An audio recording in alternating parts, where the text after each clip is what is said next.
Episode 11, Alison Martin Books, Diverse Talent Strategies. Welcome to Gut Plus Science. Analytics about people.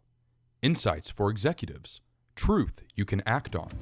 A high-energy, fast-paced, results-oriented exchange featuring employee engagement evangelist and CEO, your host, Nikki Llewellyn.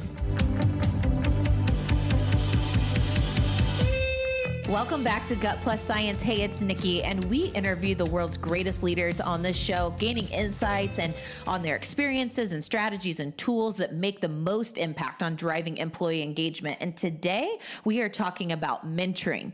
Did you know that 77% of companies with mentoring programs say that mentoring improves employee retention and job performance? 79% of millennials believe that mentorship programs are crucial to their career success.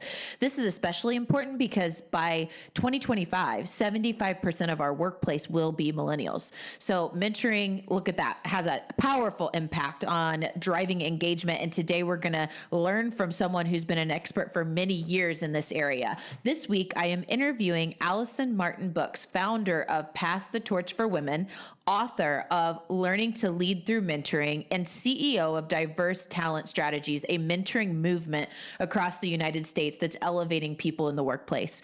We've got so much to unpack on this show today, but first, let's hear from our sponsor.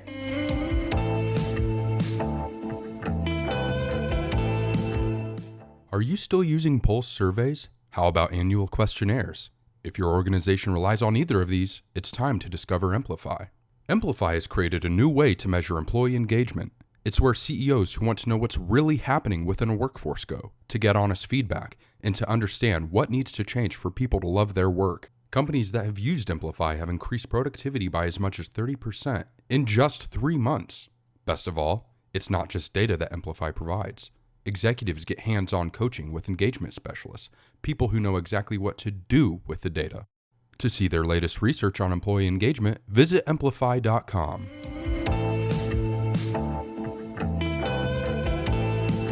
I want to dive right in. So, how did mentoring become a daily topic and something that you're so passionate about?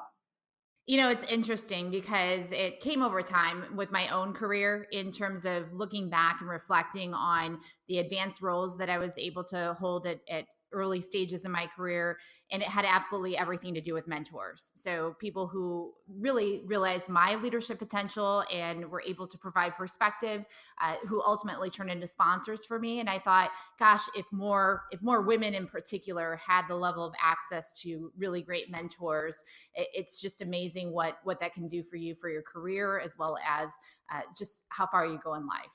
Do you remember like one key person that instilled this? Like it was a story about your relationship with this one person that really made this come alive for you? I do. So as I look back, there are several people that come to mind, honestly. But the one that was really instrumental in my career was a woman by the name of Pat. I first met Pat when I put my hat in the ring for a position that I was wholly unqualified for, and she gave me an interview anyway. And I ended up working for Pat for a period of time, and she was both someone I reported to, but also a mentor for me, which not always is the case for most people. But she really took me under her wing and gave me the feedback that I needed when I needed it. And that's not always fun, but that's what ultimately helps you grow. And also served as a sponsor for me. So when leadership positions opened up that she felt like I was ready for, had the capability for, she was right there recommending me and introducing me to the right people in order to make it happen. So I give a lot of my early career success to Pat, who was both a mentor and a sponsor for me. Oh, that's great. Love hearing that story about your and Pat's relationship. I want to transition into really what this show is all about. We're so passionate about employee engagement and helping more people love Monday just as much as they love Friday. And leaders are hungry to understand how to do things different to really drive this concept of employee engagement. Now, I know everybody thinks of it different, and I'd love to hear your definition. How do you define employee engagement? Employee engagement is so multifaceted, but it boils down to some pretty simple concepts. Employees who really see the bigger picture and understand how they fit I think also matching the right talent to the right position. So if an employee feels like they're fully engaged and they're bringing their best selves to work and they're able to do what they do best and own their unique talents, that's another piece. I also think employees need to feel like they have a path and see what that path is, and that ultimately, and I think perhaps the most important, is that someone in the organization cares about them and cares about their development.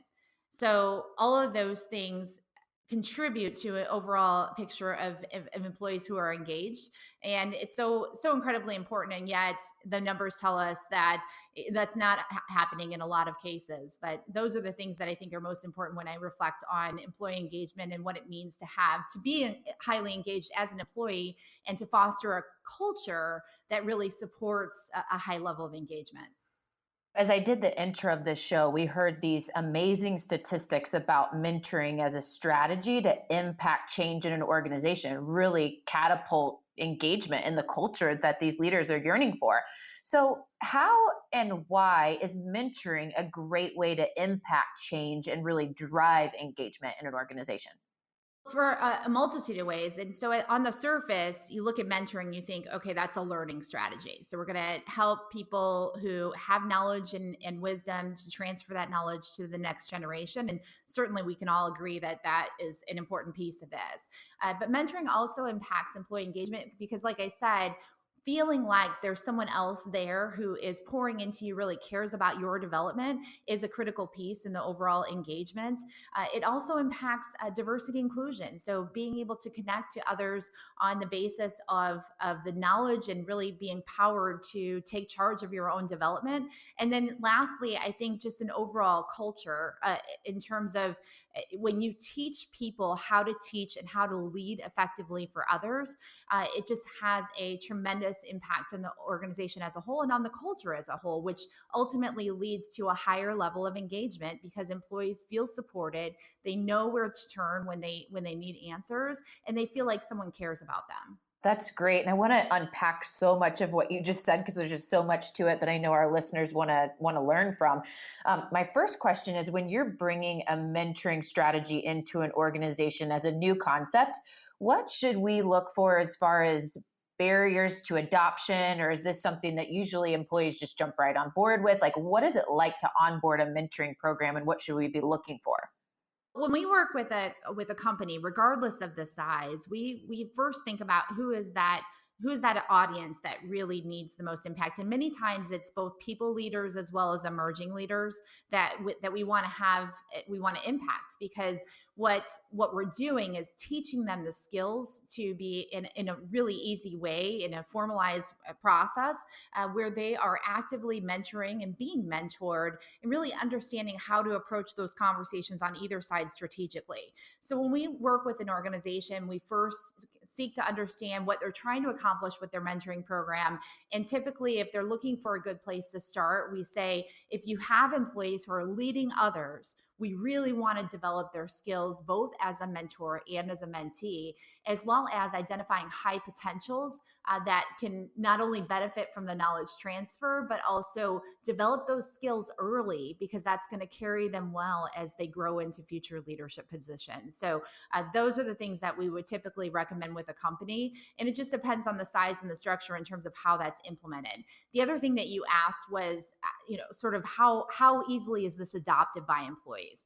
And we find from a recruitment perspective for any type of mentoring initiative, we either advocate for selecting people and saying, hey, we want you to be a part of this because we think this is really going to be beneficial for you and we care about you, we care about your development, and that's why we've selected you for this program. Or another alternative is to allow employees to self-select.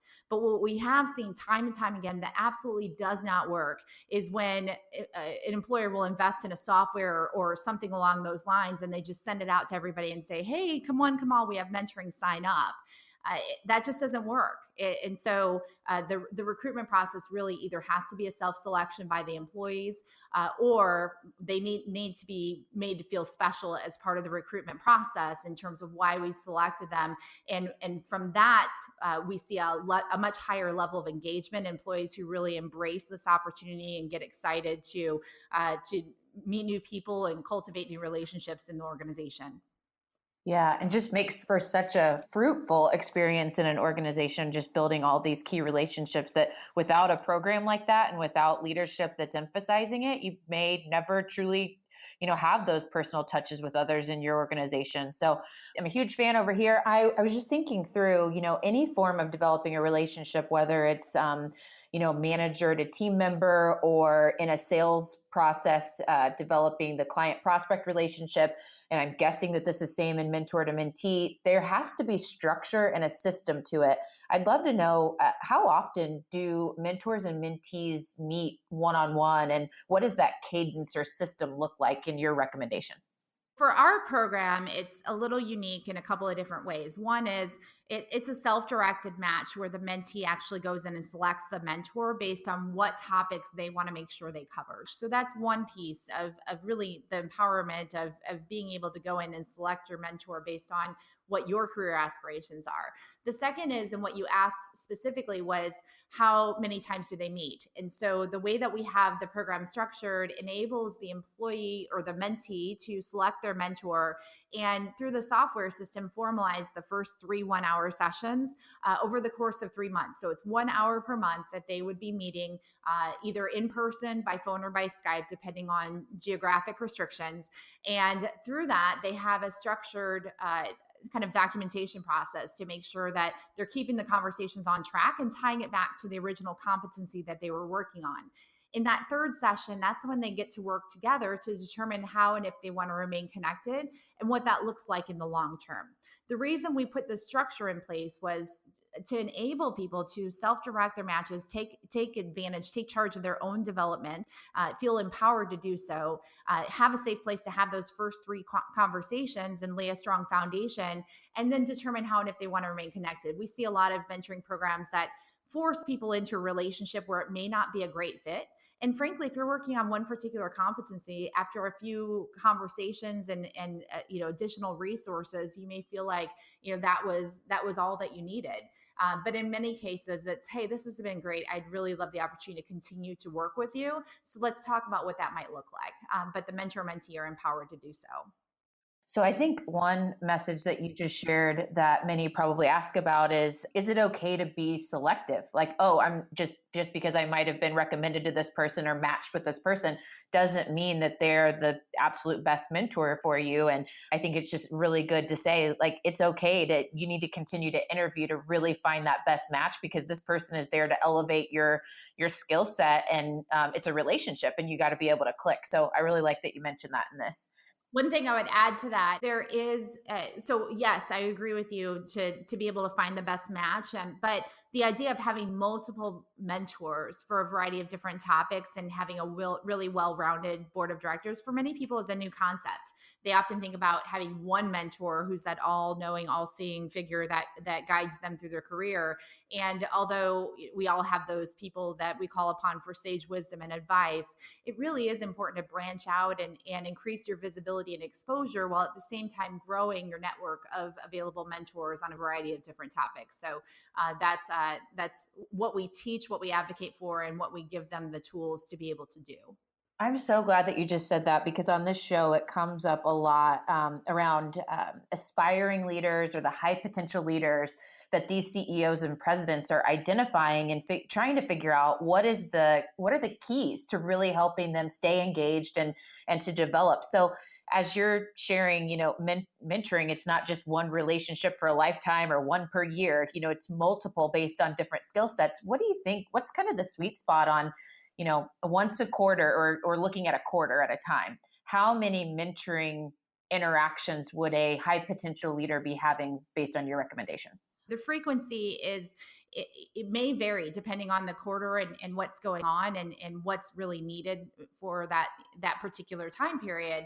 But we teach people to build a strategy around this idea of having peer mentors. So we define a peer mentor as somebody who is doing a job or a role that's similar to yours, who does it exceptionally well. And so having someone that you can really learn from to help you grow your capacities in your current role is often overlooked and very, very important. The second category is someone you aspire to be more like. So someone you look up to, that may be someone who occupies a position that you'd like to hold in the future, or someone who simply embodies the characteristics and qualities that you want to develop within yourself. Another is a competency based mentor. So, in other words, if I want to develop my skills as a public speaker, or I want to be more effective as a team builder, I can go in and identify people who have identified that particular competency, and it's a much faster way to learn than going out and having to take a course or look at some other resource. And finally, the last category is having a career mentor. So someone who really understands what your career goals are and can help you really see a path, and offer strategic advice for how you're going to get there. And so whether you have one person, all those categories, or multiple people, so it's not the frequency as much as it's really feeling like you have a well-rounded personal board of directors, if you will, with people who are highly successful and are blended within those four categories. I love that concept of personal board of directors. How cool. So when it comes to diversity, because that's come up a lot, and I know it's such a hot topic right now, companies are struggling with their strategies. How do we enhance and increase diversity in our organizations? And I've read so much on mentoring being an impactful strategy, and I know you work in this a lot. Can you break that down for us? Organizations that you've been working with, how are they using mentoring to grow diversity initiatives? We've worked with a lot of organizations who are really intent on moving the needle. So they're doing things like they're strategically recruiting to bring in diverse candidates into the organization. They're creating employee resource groups. They're doing a lot of really great things to create an environment where people feel supported and they feel like they have some access to relationships. But what we find in a mentoring capacity is if you don't have a formal process for mentoring and you rely solely on what we call organic mentoring, which means that yes, of course, all your leaders, they're mentoring somebody, hopefully, and they're pouring into them, and they're thinking about succession planning, and they're thinking about investing in the next generation and sponsoring others. But because of the way that we are wired, and I'm not an expert in unconscious bias, and if you haven't had any sort of training or exposure on the subject, there's some great resources out there. But what unconscious bias dictates is that we tend to mentor and sponsor people who are just like us. And when I first heard that, I thought, no. And then I realized that everybody I was mentoring was a 20-year-old version of Alison. And I realized that that's what we tend to do. It's because we connect on the surface basis of commonalities that we can readily see. And so when a company doesn't have a formalized mentoring structure, and let's say they have a leadership team that is predominantly occupied by one diversity category and one gender, then they tend to mentor and sponsor people who are younger versions of themselves. So that makeup tends to perpetuate itself. And organizations who do this are really missing the mark, because we know we have so much data that shows how companies outperform. The more diverse they are, the more diverse their leadership team is, the more they outperform other organizations that work in similar industries, because they have that diversity of thought. They're also reflective of the customers they're trying to reach, and they have a really highly engaged workforce. And so organizations get this. They know that the more diverse they are, the greater the results are on their bottom line, but they don't know how to accomplish that, and they don't know why they're continuing to perpetuate the same diversity makeup. And it's often because they have no formalized structure for allowing those relationships to happen. And so, and also, if you spend a lot of time and energy recruiting diverse candidates into the organization, the first thing they do is they look up. And if they look up and they don't see people who look like them, they're caused to question whether or not they have a path. And if they don't see evidence of an organization really striving to change that dynamic, they're going to be caused to go elsewhere. And so then you've expended a lot of time and resources and money bringing in great candidates who walk out the door because they don't feel supported and they don't have access to relationships. It's such insightful information. I think all of us can totally relate to that, but never really think about it. Of course, if you look at the people that you typically attract and are mentoring, they are the younger version of yourself. Yeah, absolutely. And so it's true. We don't pause and think about these things. We don't think about what it's like to be someone else. But when you do pause and think about it, all of it makes sense. And so, as you said, there's no malicious intent. I firmly believe, especially because you've got the ROI and the numbers to prove it. The bottom line, when we know if the more diverse we are, the more high performing we're going to be. So we want it, but we don't know how to go about breaking down those barriers and creating an environment that's conducive to supporting more diversity in the organization. And so that's what we specialize in working on. And it's almost like magic when you build a culture where people feel supported and they feel like they have a path. It leads always to increased engagement, higher productivity, and higher retention, which creates a really healthy environment in an organization. Yeah, absolutely. So this show, Gut Plus Science, the science side of it is really focused on the measurement piece and understanding the best tools that allow us as leaders to really keep our eye on the KPIs and make sure that the things we're doing are mattering and making a difference and moving the needle. When it comes to measuring the impact of mentoring, how do you do that? Well, when we work with any organization, we first seek to understand if they are, in fact, measuring employee engagement numbers and what those numbers are telling them. And so through diagnostic services, through Amplify and others, just how do what's our baseline? What is it that you know now? And if you aren't measuring those things, you need to be because that helps us really understand what it is we're trying to accomplish and what we're trying to impact. And so over time, seeing movement in the numbers of people who are actively engaged, seeing things like promotability as a result of structured mentoring, and really for any organization, each one is different in terms of what it is we're trying to track.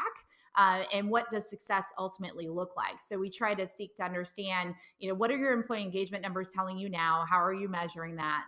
And so that gives us a good baseline. And then through mentoring, are we trying to impact diversity? Are we trying to impact succession planning? Are we trying to really build the bench? Are we trying to create a strong culture? What is it that we're trying to do? Are we trying to see promote more women in the organization? I mean, whatever that might be. And so we create a schedule of regular surveys assessing the participation in the mentoring program, but we always track back to the employee engagement numbers and how we're moving the needle there too.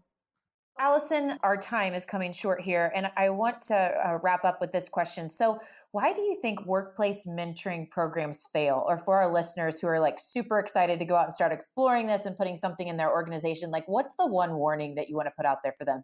Oh gosh, there are so many reasons that they can fail. So I don't know if we have enough time to share all of them, but sort of what we see that ultimately doesn't work is where someone is being assigned to someone else in many cases because you're not taking into account what their true developmental needs are. You're not really preparing them for the discussion. So that's another piece is really the preparedness for how to even approach that conversation, whether you're a mentor or a mentee. Also, just elevating the visibility and having the right mentors that are prepared for those discussions. And I would also add the right technology. So I think scalability is an important piece. We see a lot of mentoring programs that have 30 people in them, and it's practically someone's full-time job in terms of administration.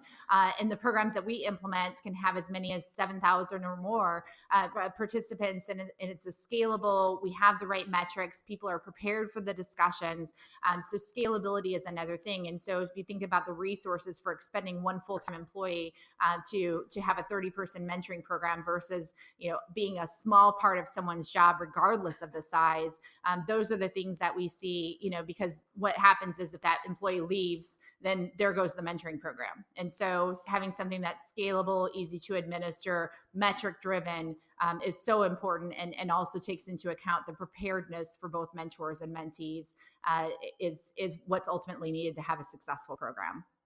And I think, what I've learned about mentoring over time and my experience with mentoring and seeing programs that have done great and others that haven't done so well in organizations, the thing that you keep coming back to is the intentionality of it.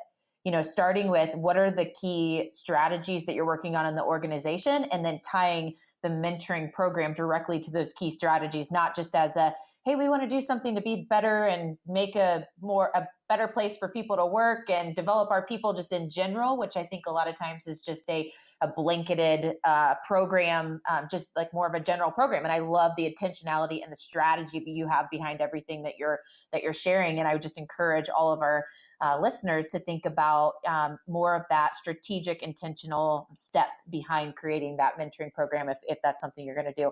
Hey, Alison, we're going to take just a quick sponsor break, and then we're going to come back and we want to learn just a few things about you. So we'll be right back, guys.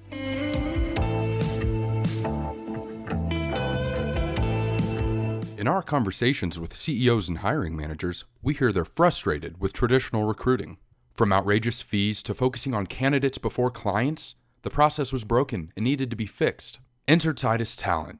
Titus Talent Strategies serves its clients using passionate people, a proven process, and unparalleled performance. Oh, and did we mention they guarantee the performance of their candidates for 12 months? If you want to learn how they're disrupting the recruitment space, head over to titustalent.com. That's TITUSTALENT.com.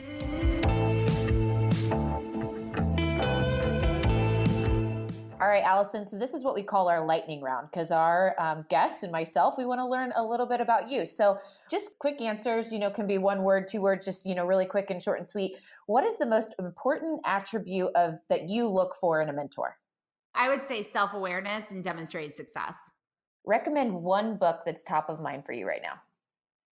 One of the most recent ones that I read that really resonated with me was called Own the Day, Own Your Life. So the concept was thinking about just, on the level of what does the perfect day look like? What do I get up and do first thing in the morning? How do I structure my day? What do I make sure that I'm accomplishing each and every day on both a personal and professional level? And by setting that, as you said, intentionality, you can really own your life ultimately, because you know how you're measuring up, and you can create the life that you want just simply by owning your day. And that is Alison Martin Books' theme, intentionality. This is your thing, your book, your mentoring recommendations. I love it. So next question is, if you could recommend 1 activity for aspiring leaders to pour their energy into, what would it be? I think the biggest thing is growing your network of mentors. And obviously that's the theme of what we're talking about today, but and just growing your network in general. Many times if you work in an organization, you're doing a great job and you think that I'm just gonna come to work every day and I'm gonna do a great job and I'm gonna put my head down and somebody's gonna notice. And it's really about being intentionally visible, both inside and outside of your organization, that you learn and grow as a person, and also are someone that people think of when they're looking for potential future opportunities. I can't agree more with how important it is to invest as much energy as you can into developing relationships, whatever, area of that relationship might be, whether it's a mentor, a friendship, a peer. Absolutely. So Alison, this has been so fun. And I know a number of people have gained just wonderful information, and I bet people have questions and they'd like to connect with you further. How do they reach you? Feel free to, we have a website, diversetalentstrategies.com. I'm on LinkedIn, so look me up on LinkedIn, or you can always email us at info@diversetalentstrategies.com. That's info@diversetalentstrategies.com. And we would be happy to chat with you about any desire for any mentoring initiative.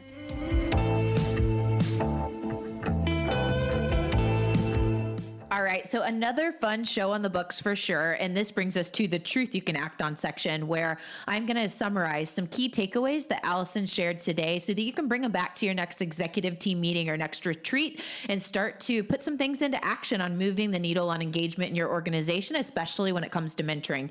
So number 1, I think it's so important to consistently pick up on the theme of feedback being a crucial skill that any of the leaders in our organizations that are serving as mentors need to learn and master. Feedback, so important, because it really helps our people to grow. And sometimes those critical conversations aren't the easiest to have, but really understanding how to have those and feel more comfortable in them is key. Number 2, helping our people have a personal board of directors. And I loved hearing from Alison today that mentoring is not about one relationship. It's multifaceted. It's all based on the many different angles of leadership skills that you're looking to develop, and really having multiple mentors that serve as your personal board of directors for all areas that you're looking to grow in. I absolutely love that. Number 3, leaders must participate. If we want to see engagement being driven throughout the organization by mentoring, we as leaders need to be mentors and we need to be mentees and really sharing our experiences. Just like if you're looking for your people to become more personal development and professional development savvy, we need to share what we're reading. Same thing with mentoring. We need to share our participation and our key takeaways and, walk that walk, if you will. And 4th is measuring the impact all comes back to the intentionality of why you're doing mentoring in the first place. So understanding where your baseline is when it comes to, let's say, diversity, and understanding where your numbers are and where you want to go, and being able to watch that trend specifically on measuring the impact of mentorship in diversity specifically, I think is really key on the measurement perspective, and just being super intentional with your program. So this was another great show, guys. We'll see you next week on Gut Plus Science.